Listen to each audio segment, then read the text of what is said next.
to start over. I'm going to clean the slate. And so God had a plan to send a flood upon the world. And God found one guy named Noah. Anybody ever heard of Noah? One guy named Noah. And Noah was righteous before God. Of all the people in the world, Noah prayed to God. Noah trusted God.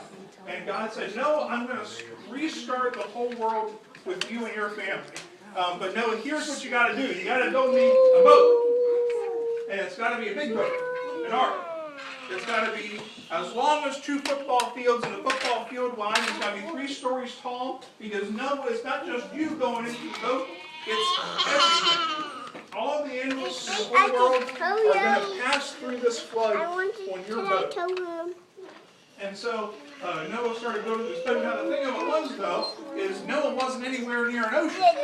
Noah wasn't anywhere near a river. If Louie here started building a boat in the cemetery, I'd say, Louie, the nearest body of water, I want it, that's 2 miles down the road, and that boat's a whole lot too big for that little creek.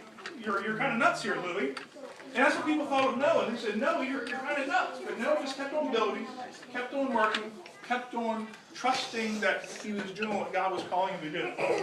And then the animals showed up. God sent the animals 2 by 2. And then they went to the boat, and God put them in and sealed the door. And then the rain started. Then the rain started. I need you to get out your fingers, please.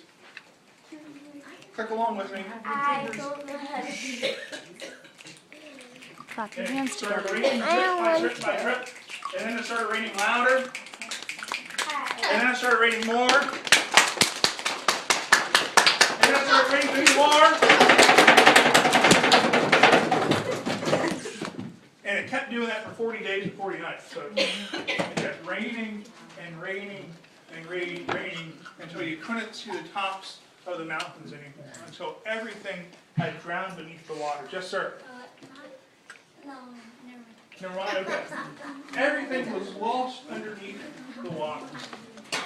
And the ark kept floating on the water for weeks and weeks and months until eventually the water went down and the ark came to rest on Mount Ararat, which is in Turkey today. And God told Noah that it was just about time to leave the ark. Noah sent out a raven. Now the raven was kind of foolish, so the raven just flew around until the water dried up. Yes, sir? Wasn't it a dove now? A what? Wasn't it a dove now? It was a raven first and then a dove. But you're right, the very next time, Noah opened the door and he reached out and sent out a dove instead. And the dove flew around and came back. A week later, Noah opened up the ark and sent out the dove once more, and this time it came back with an olive branch in its beak. This time it came back with a sign that plants had started to grow again. And then a week after that, Noah opened up the ark and sent out the dove one more time, and this time the dove didn't come back. So Noah knew that it was time, that the earth was dried up, that the earth was ready to start over again. So he opened up the ark, and everything left the ark and began to fill the world and multiply again.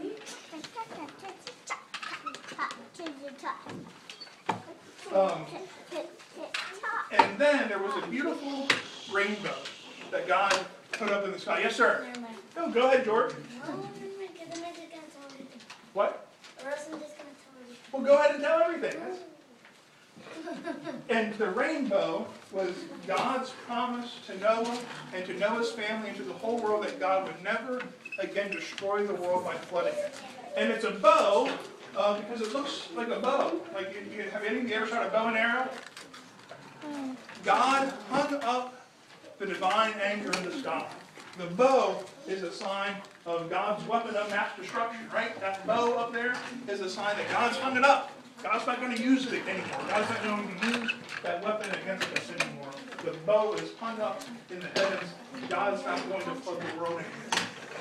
In a way, the story of Noah is a really terrifying story. It's a story of God being tired of our sin and our brokenness, and God has to start over again.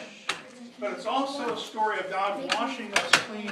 It's also a story of God getting us ready for baptism. God getting us ready to receive, to get to the baptism of the washing clean that all of us receive, or all of us can receive. It's a washing clean that all of us receive as we're connected with Jesus' death and resurrection, as we're connected with God's promise to love us forever. That's the story of Noah's flood, Noah's ark, and how Noah and his family passed safely through the storm. Let's sing our next song.